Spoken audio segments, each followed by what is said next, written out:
Chers compatriotes, j'ai décidé de m'adresser à vous face aux propos insensés et irresponsables du président élu de la Guinée-Bissau.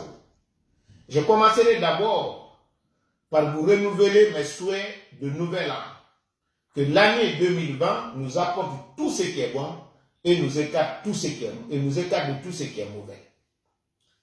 Je voudrais dire au peuple de Guinée que nous sommes menacés.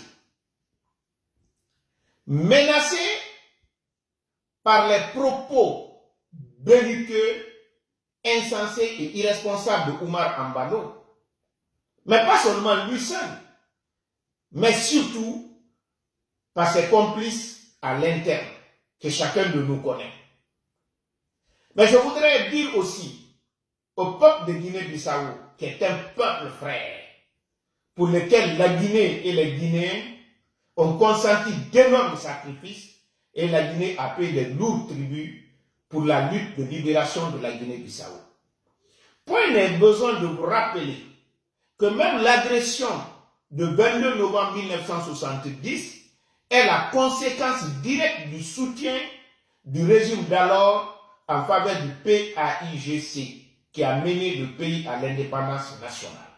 C'est pourquoi je voudrais que le peuple de Guinée-Bissau puisse prendre ses responsabilités pour éviter qu'un petit bandit narco ne puisse non seulement ternir les relations entre les deux États, mais surtout détruire le beau pays qui est la Guinée-Bissau. Je voudrais également dire à mes frères et sœurs de la Guinée que depuis un certain temps, les individus mieux avertis ont alerté du danger de la politique de l'UFDG par rapport à notre pays. Aujourd'hui, si le propos de M. Ambalo a une importance de la Guinée, c'est d'avoir permis de mettre à nu toute la stratégie politico-ethnique supranationale développée par l'UFDG contre le peuple de Guinée.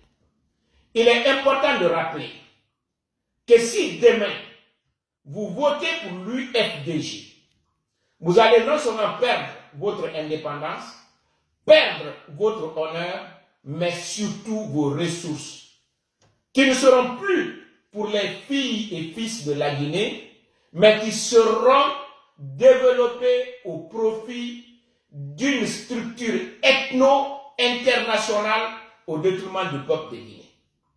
C'est pourquoi je dis à mes frères et sœurs de la Guinée que le pays est menacé. Nous sommes menacés par une organisation que je pourrais dire une association des malfaiteurs et des criminels qui veulent nous retirer non seulement notre indépendance, notre honneur, mais même les ressources de notre pays. Aujourd'hui, nous avons eu la chance d'avoir Oumar Ambalo qui est élu en Guinée-Bissau au moment où les échéances électorales se pointent à l'horizon. Chaque Guinéen, chaque Guinéenne, hommes et femmes, doit savoir aujourd'hui qu'il est devant un défi. Le défi de sauvegarder l'unité et l'indépendance et l'intégrité de notre pays. Vous pouvez le faire. Vous pouvez relever ce défi à travers votre bulletin de vote. Lorsque vous prenez votre bulletin de vote, vous votez contre l'UFDG, vous avez garanti notre intégrité. Vous avez garanti notre souveraineté. Vous avez garanti nos ressources minières, agricoles et même halieutiques. Mais lorsque vous faites le contraire, vous savez que vous avez mis en danger et en péril l'unité nationale, l'indépendance nationale et même vous avez exposé nos ressources. Chers frères de Guinée, je sais que vous n'accepterez pas une seconde recolonisation, quelle que soit sa forme. Je sais que vous êtes jaloux de votre indépendance.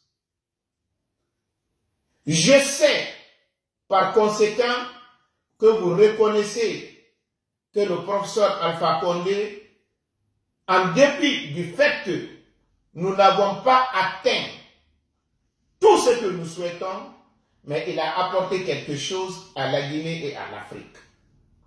C'est pourquoi je dis à Ambalo qu'il ne sait pas que le principe fondamental de la relation internationale, c'est la non-ingérence dans les affaires internes des États. Si on a été Premier ministre et aujourd'hui il est élu président, s'il ne le sait pas, moi je pense que ce n'est pas par ignorance, c'est que l'ethnocentrisme, c'est une cécité mentale. Sinon, un président de la République ne se comporte pas comme un délinquant. On nous a dit qu'il est soutenu par les narcotrafiquants. Aujourd'hui, je ne m'en doute pas. Moi, je voudrais même aller plus loin pour dire que son comportement-là atteste éloquemment qu'il n'est pas seulement soutenu par des narcotrafiquants. Ce comportement révèle même quelqu'un qui utilise abusivement de la drogue, des stupéfiants. Sinon, un homme responsable ne peut pas se permettre de tenir un tel propos, non seulement à l'égard d'un président de la République, mais surtout un pays frère qui a consenti autant de sacrifices que je viens de décrire comme ça. Peuple de Guinée, levez-vous pour répondre à ce monsieur-là. Non pas en vous élevant les uns contre les autres, mais en faisant en sorte que nous faisons l'unité nationale, le ciment de développement de notre pays.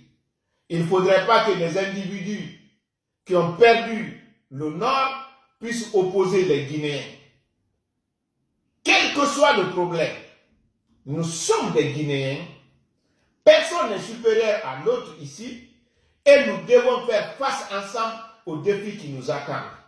Les défis là ont pour nom l'unité nationale, le développement économique, la paix. Voilà les défis que nous devons relever ensemble. Je vous remercie.